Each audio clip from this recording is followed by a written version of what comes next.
고린도전서 1장 1절로 3절입니다. 고린도전서 1장 1절로 3절.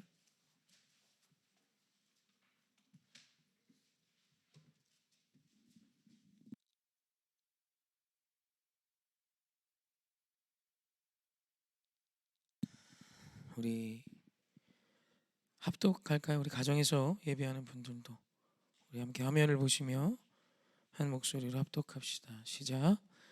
하나님의 뜻을 따라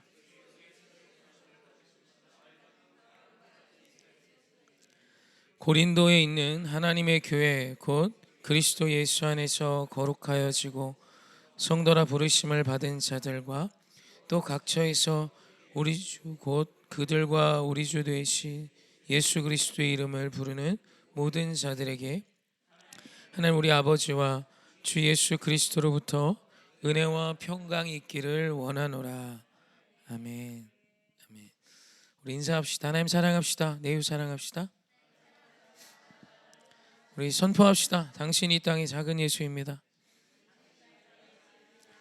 아멘. 그렇습니다. 고린도 전서는 에베소에서 사도 바울이 고린도 교회를 향하여 쓴 편지입니다.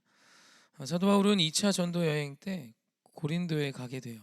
본래는 이제 아시아라니까 지금 우리가 사는 아시아로 생각하는 분들도 계신데 그 아시아가 아니라 로마 제국의 행정구역이 아시아라 칭했죠.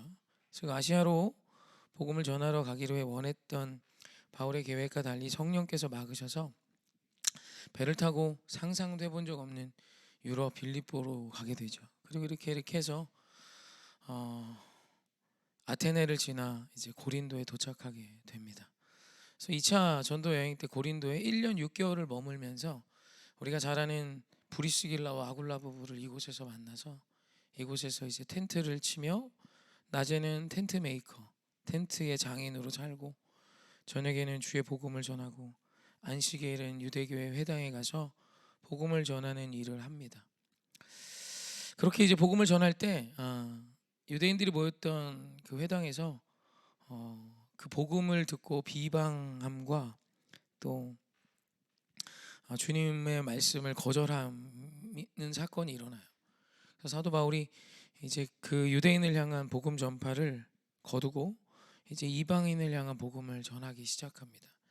그러면서 이제 회당 옆에 유수도라는 사람의 집이 있었던 것 같습니다. 그래서 그 집에서 주의 말씀을 전하는 일이 시작돼요. 한번 말씀 볼까요?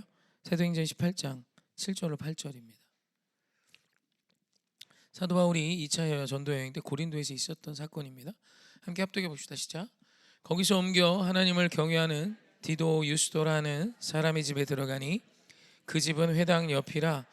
또 회당장 그리스도버가 온 지방과 더불어 주를 믿으며 수많은 고린도 사람도 듣고 믿어 세례를 받더라. 아멘. 유스도라는 사람의 집에서 이제 이방인들을 대상으로 또 듣고자 하는 유대인들은 당연히 참석했고요. 그렇게 해서 말씀을 전했던 그곳이 고린도 교회예요. 그러니까 가정교회였고 변변한 건물도 없는 교회였죠. 그래서 그곳에서 소수 사람들이 모여서 사도 바울을 통해 전해주는 예수 그리스도를 듣고 믿게 되고 세례를 받게 되면서 이 소문이 또 이 복음을 영접한 그 소수가 주의 말씀을 전하며 고린도 교회로 모여지는 것입니다. 물론 교회는 사람을 칭하는 것이죠, 그죠? 그런 어찌됐건 그 고린도 교회가 모였던 그곳, 그 숫자, 그 시작은 정말 초라하기 그지없었고 민망하기 그지없었죠. 사실 바울이 쫓겨났던 유대교 회당은 이제 이스라엘 백성들이 바벨론에 의해 남유다까지 망하고 난 뒤에 흩어진 유대인들, 포로로 끌려간 그들이 하나님을 예배하기 위하여 모이기 시작한 소그룹 모임입니다. 그래서 그것이 교회의 시작이에요. 하나님이 계획하신 것이죠. 그 이스라엘이 망함으로 인하여 포로로 끌려갔던 이스라엘 백성들이 예배를 포기하지 않았고 하나님께 예배드리기 위하여 하나님의 놀라운 말씀을, 귀한 말씀을 전하고 강론하는 곳으로 회당이란 어떤 일정한 장소를 정하여 모이기 시작하는 소그룹. 그는 사실 유대인들이 모였던 회당도 별 볼 일 없는 그냥 조그만한 우리 유초등부 예배실만 할 수도 있고, 실제로 그렇답니다. 10평, 20평 남짓되는 곳에 사람들이 빼곡히 앉아서, 그 시대는 이렇게 뭔가 철학을 전파하는 문화들이 굉장히 많이 있었죠. 그래서 사도 바울도 그런 한 철학가로서 뭐 세상 사람들이 생각했던 부분들이 성경에 기록되어 있죠. 그렇게 이제 주의 복음을 전하고 구약에 대한 그 예언된 메시아가 예수 그리스도이심을 사도 바울이 전했던 것이죠. 근데 그런 그 초라한 회당에서도 쫓겨난 사도 바울이 이제는 유스도라는 사람의 집에 모여서 주의 말씀을 전하기 시작한 거예요. 그게 고린도 교회의 시작입니다. 오늘 여기서 좀 주목하고 싶은 것은 고린도라는 이 도시가 얼마나 대단한 도시였는지를 사실 여러분 아마 배우셨을 거예요. 까먹어서 그렇지. 왜 어렸을 때 중학교 때인지 초등학교 때인지 국민학교 때인지 기억이 잘 안 나는데,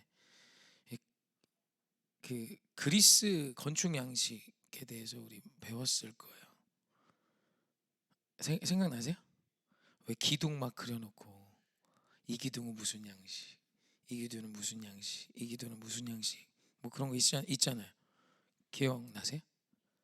도리아식, 그 다음에 이오니아식, 그 다음에 고린도식 해서 가장 화려하고 가장 웅장했던 기둥 건축 양식이 고린도식이에요. 그때 배웠어요. 그래서 이세 개는 아마 의무적으로 외우고 아마 시험을 봤었던 걸로 저도 기억을 합니다. 그래서 고린도식의 그 고린도식 양식이 고린도, 지금 우리가 지금 본 고린도 전서의 배경이 됐던 땅의 건축 양식입니다. 좀 우리하고 가까워지죠? 우리가 알았던 도시예요. 근데 그 고린도식의 그 기둥이 얼마나 그 건축 양식이 화려한지, 2000년 뒤에 지어진 건물도 그렇게 화려한 기둥으로 된 곳이 없어요. 그래서 고린도식 건물로 지어진 것들이 대표적으로 신전들이 많죠. 뭐 많죠. 뭐 아폴로 신전도 그런 양식으로 지어졌고, 또 이제 로마 황제의 신전도 그런 양식으로 지어졌고, 여러 가지 뭐 헤라클레스 신전, 무엇보다 아프로디테 신전도 그런 양식으로 지어져서 뭐 이제 남아 있는 기둥들을 가지고 이제 그런 건축 양식에 대해 배운 기억이 아마 있으실 거예요. 그러니까 고린도는 그만큼 화려한 건축 기술을 자랑하고 화려한 건축물을 지을 수 있었던 도시예요. 인구만 그때 당시 사도 바울 당시 60만 명이 있었던 곳입니다. 60만 명이면 지금도 큰 도시입니다. 지금도 작은 도시가 아니고 시흥시가 이제 100만 넘었다 그러죠? 아니에요? 나 100만 넘은 걸로 아는데 안 되나? 아무튼 뭐 여기 시작할 때는 뭐 당연히 그도 안 됐죠. 근데 그 시절에 60만 명이면 엄청난 도시입니다. 일단 고린도라는 도시가 엄청나게 성장할 수 있었던 것은 지리적인 이점 때문에 그래요. 두 개의 갱그리아, 레케이온이라는 두 항구가 동서를 연결해주는 항구의 역할을 하면서 그 모든 물적 자원, 인적 자원들이 거기에 모이게 되는 것이죠. 그럼 아무래도 이제 수많은 돈이 오가는 곳이 되다 보니까 발전하게 됐고, 실제로 사도 바울이 고린도 교회를 개척한 당시에 그 고린도 도시에 대한 그림을 보면 엄청납니다. 어마어마해요. 그리고 신전이 12개 정도 있었습니다. 뭐 아프로디테 신전이 가장 컸고, 뭐 이후에 이제 비너스 신전, 비너스 아시죠? 속옷만 생각하지 마시고 그러니까 아무튼 아프로디테 신전, 신전 사제 여사제들만 1000명이 넘었던 어마어마한 신전이 있었고, 그다음에 뭐 헤라클레스 신전, 뭐 아폴로 신전, 그다음에 로마 황제를 숭배하는 신전, 그밖에 여러 가지 막 이런저런 신들을 모시는 신전. 그래서 큰 신전만 12개 이상 있었고, 짜잘한 것까지 하면 엄청 많았죠.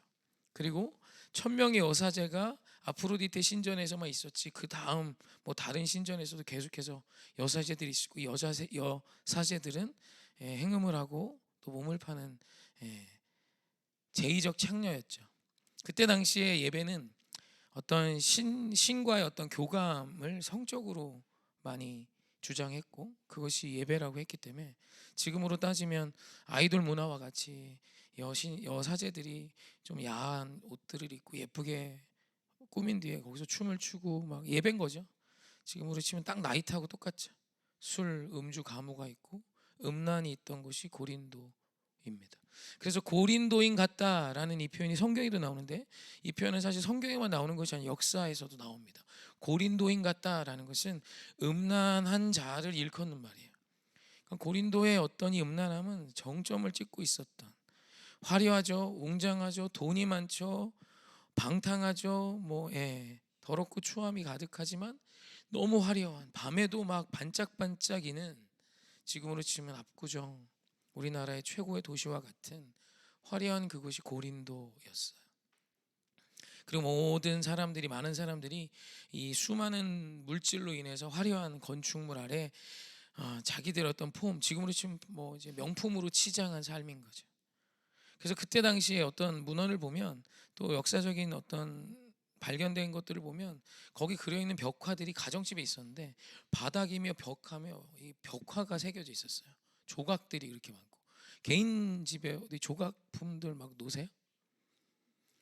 우리 아무리 리모델링 잘하는 집이라고 해도 이렇게 좀 돈 주고 사다 놓은 이 화가의 작품 정도가 최고지.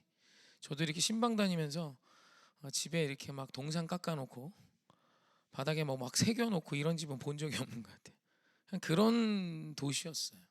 상상하기도 어려운, 웬만한 갑부가 아니고서는 따라하기도 어려울 만큼 잘 살았던 도시가 고린도였고, 또 종교적으로도 수많은 신전들이 너무너무 화려하게 고린도식 양식으로 지어진 기둥과 건축 양식으로 엄청난 규모와 엄청난 화려함으로 낮이나 밤이나 화려했던 곳이 고린도였어요. 그런데 하나님께서 그곳에 세워진 유수도의 집에서 몇 사람으로 시작한 고린도 교회를 오늘 말씀에서 이렇게 표현하고 있습니다. 2절 말씀 한번 봅시다. 2절 말씀 우리 한번 같이 합독합시다. 시작. 고린도에 있는 하나님의 교회 곧 그리스도 예수 안에서 거룩하여지고 성도라 부르심을 받은 자들과 또 각처에서 우리의 주 곧 그들과 우리의 주 되신 예수 그리스도의 이름을 부르는 모든 자들에게 아멘. 오늘 그 교회를 하나님께서 무엇이라고 부르시냐면 앞으로 하나님의 교회라고요. 이게 이단이 있어갖고 좀 불편하긴 한데 그게 아니라 오늘 이 말씀은 하나님의 교회예요. 하나님이 인정하시고 하나님이 임재하시는 하나님의 교회가 오늘 유수도의 그 초라한 집에 모인 몇 사람을 칭하여 하나님께서 하나님의 교회라 말씀하시는 거예요. 그냥 우상 잡신 나부랭이가 임재하는 신이 아니라, 어떤 그런 장소가 아니라 온 우주를 지으신 하나님이 수식하는 곳, 하나님이 인정하신 곳은 그 화려한 도시 중 어떤 누구의 이목도 집중할 수 없는 유수도라는 집, 간판도 달리지 않은 그냥 소수 몇몇이 모여서 주의 말씀을 배우는, 너무너무 초라하고 고린도 도시에 비하면 민망하기 그지없는 그곳을 하나님께서 하나님의 교회라고 해요. 세상을 지으신 그분이 수식되는 곳이라면 인간인 로마 황제를 섬기는 신전도 어마어마한데, 전능하신 하나님의 이름이 수식하는 곳이라면 놀라워야죠. 위대해야죠. 우리의 두 눈엔 휘황찬란하고 어떤 아프로디테 신전보다 더 크고 웅장하게 지어야 하지 않을까요? 그런데 하나님은 그런 것에 전혀 관심이 없으세요. 오늘 그곳에 예수 그리스도를 믿는 믿음으로 모인 사람이 2명만 넘게 모였다면 그곳을 하나님은 하나님의 교회라 인정하시고 하나님의 이름으로 수식하는 곳, 하나님의 이름으로 수식하는 모임, 하나님의 이름으로 수식되는 사람들이 되는 거예요. 여러분, 우리 이제 한번 생각해 봅시다. 결국 누가 이겼나요? 결국 어디가 남아있나요? 여러분, 그 도시에 비하면 아무것도 아니고 도시의 모든 것에 비교하면 민망하기 짝이 없었던 그 고린도 교회에 그 복음의 역사가 남아 지금도 우리에게 하나님의 말씀을 전해주고 있습니다. 사랑하는 성도님, 사실 신앙생활은 이 싸움을 하는 것입니다. 세상은 아프로디테 신전을 세우고 우리에게 말합니다. 보라고. 무엇이 능력인지 네 눈을 똑똑히 보고 봐. 눈이 있으면 보라고. 그런 그때 우리 하나님은 화려함도 아닌 믿음으로 말씀하세요. 내가 이곳에 너와 함께하고 있다.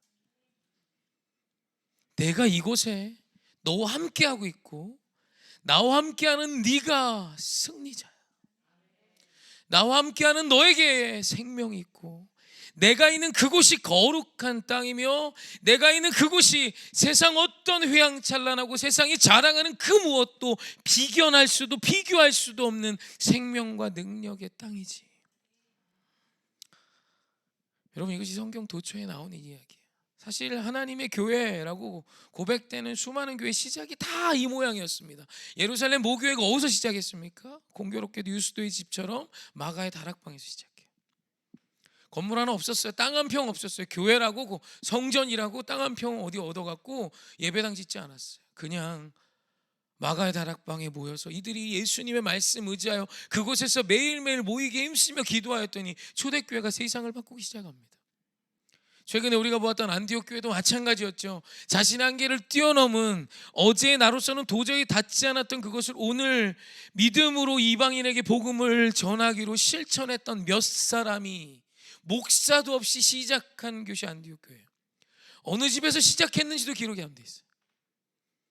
그냥 자신의 한계를 뛰어넘은 유대인만이 아닌 이방인들에게 주의 말씀을 전하겠다라고 마음을 먹고 그들에게 말씀을 전했던 몇 사람이 목사도 없이 시작한 곳이 안디옥 교회예요.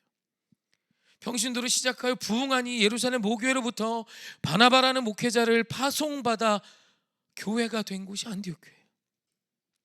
초라하게 그지없고 세상의 화려한 무엇과 비교하기엔 너무 민망한, 그러나 그 안디옥 교회가 세상을 바꿨으니 너무 자명하고 그 교회가 없었다면 사도 바울도 없었고 그 교회가 없었다면 오늘 우리가 예수를 믿는 일도 있을 수 없는 그 어마어마한 역할을 누가 했어요? 하나님의 이름이 수식하는, 초라하지만 세상에선 볼품없지만 누구도 그들의 그 모임을 보며 생명이 있다, 능력이 있다 볼 수도 없고 인식할 수도 없고 어쩌면 조롱하는 곳이지만 하나님이 오늘 함께하는 그곳에 있는 그들을 통해 하나님은 하나님의 일들을 이루셨다는 것입니다. 사랑하는 성도, 여기서 이제 우리의 시선을 점검해야 합니다. 오늘 여러분의 눈이 머무는 곳은 어디세요?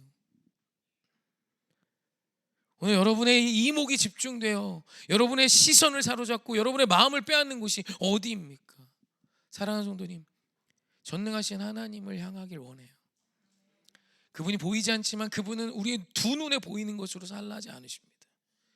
믿음의 눈으로, 믿음으로 하나님의 말씀을 신뢰하여 아무것도 보이지 않지만 나와 함께 하시는 오늘 이곳에 내 중심에 내 삶에 함께 하시고 나보다 앞서 가시고 오늘 나와 동행하시고 나를 지키시는 그분을 신뢰하며 걷는 말씀의 뿌리를 둔 그 한 걸음을 하나님은 지지하시고 예수를 나의 구주로 영접하고 주님이 나의 답이 된 자에게 하나님의 교회라고 명명하시며 그를 통해 하나님은 위대한 일을 이루시는 분이십니다.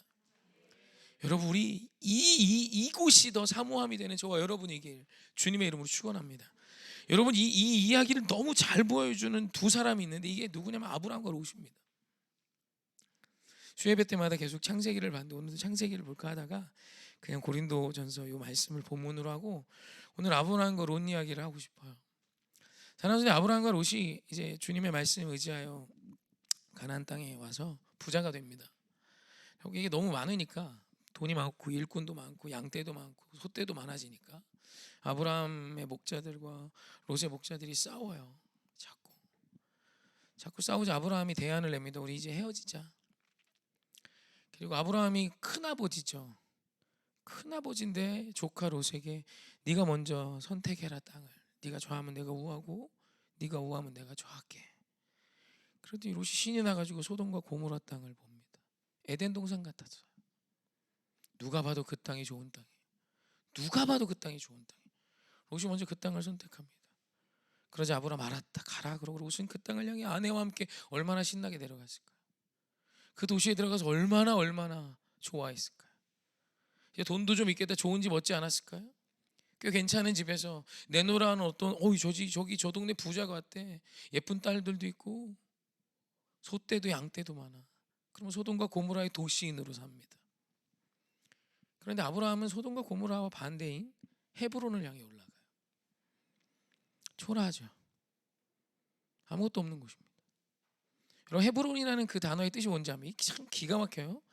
헤브론이라는 이 단어의 뜻이 뭐냐면 친교라는 뜻을 갖고 있고 동행이라는 뜻을 갖고 있고요. 여기서 파생해서 동맹이라는 뜻을 갖습니다. 동맹. 그러니까 롯은 소돔과 고모라와 동맹했고 아브라함은 하나님과 동맹했어요. 여러분, 누가 이깁니까? 아니, 누가 이미 승리한 것입니까? 소돔과 고모라? 아니에요. 롯은요, 소돔과 고모라가 이제 가나안 땅에 이제 남측에 속했었고 이제 북측의 왕들이 연합하여 전쟁을 해서 소돔과 고모라가 집니다. 롯은 자기의 재물, 그 많았던 재물 다 뺏기고 자기와 자기 식구들까지 포로로 끌려가게 됩니다. 그때 아브라함 뭐 했냐면 그 헤브론에서 하나님과 동맹을 하고 하나님의 약속의 말씀을 성취할 수 있도록 318명의 용사를 훈련시키고요, 하나님의 일들을 준비하기 시작했어요. 그리고 그 소식을 듣습니다. 조카 롯이 포로로 잡혀갔다. 그래서 아브라함이 318명을 데리고 그 전쟁을 끝내 갖고 옵니다. 그래서 아브라함이 계속 롯을 구해줘요. 여러분, 소돔과 고모라에 사는 사람이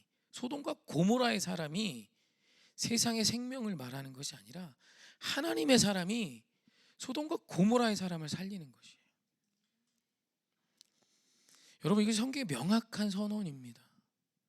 나의 지혜, 나의 생각, 세상의 그 무엇, 내 눈과 귀를 사로잡는 그것이 여러분에게 있고 없고로 씨름하지 마시고 오늘 여러분의 인생은 하나님이 수식하는 인생입니까? 주님의 말씀이 답이 되어 오늘 여러분의 가정이 나아가고 계십니까? 내 자녀를 주님의 말씀으로 용기 내어 키우고 계십니까? 용기가 필요해요. 세상도 나름의 교육 양식이 있어요. 하나님 분명히 말씀하세요. 매를 아끼지 말라고. 요즘 매드는 부모님들 교회 안에서 찾기 어렵습니다. 용기를 내세요. 주님의 말씀이 이기는 거예요. 그럼 그게 승리하는 거예요. 그런데 오늘 우리는 주의 말씀을 따르지 않으면서도 여전히 나는 소돔과 고모라 식의 인생을 살면서 하나님의 식의 인생으로 산다 착각하며 승리할 것을 자꾸 예견합니다. 아니에요. 살아서 용기를 내세요.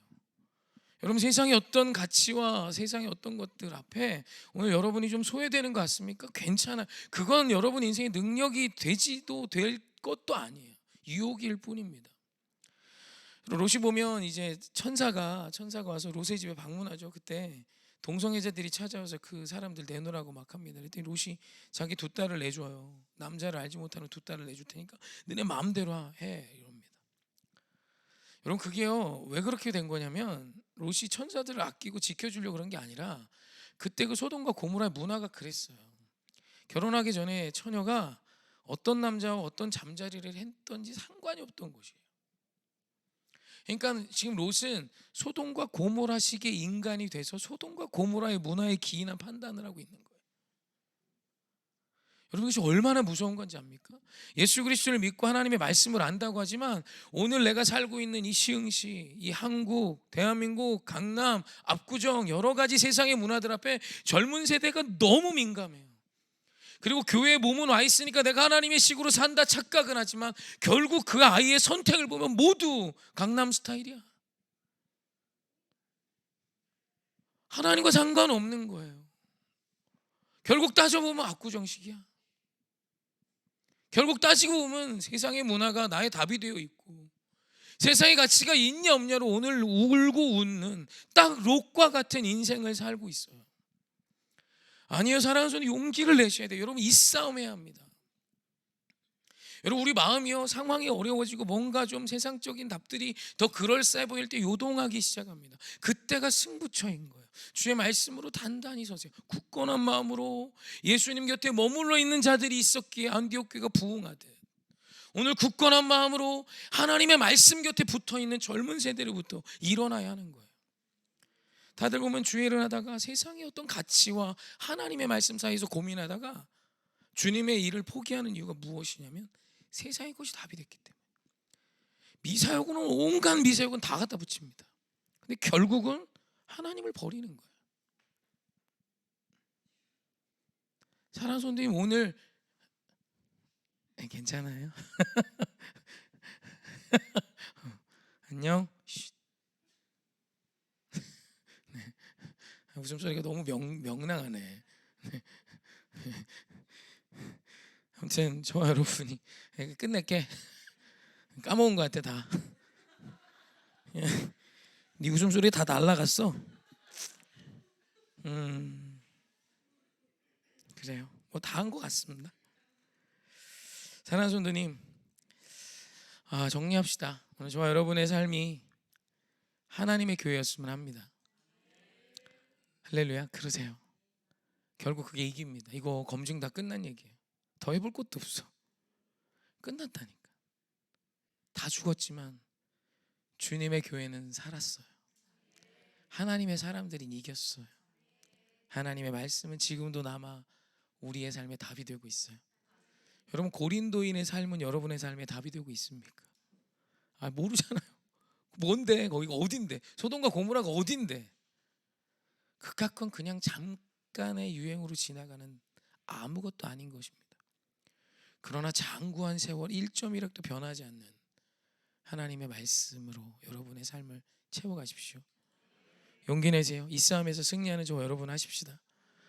여러분의 자녀도 다른 거 위해 기도하지 마. 좋은 직장, 어떤 삶의 성공, 여러분 하나님의 사람이 되면 하나님 책임지세요. 뭐 그렇게 쫄려서 기도가 조건이 많아 불안하니까, 그죠? 아니, 여러분 시원하게 주님만 보세요. 하나님이 더 좋은 선한 일들을 우리를 통해 이루어 가실 줄 믿습니다. 우리 아까 했던 찬양 표대를 향하여 오늘 말씀 생각하며 준비했습니다.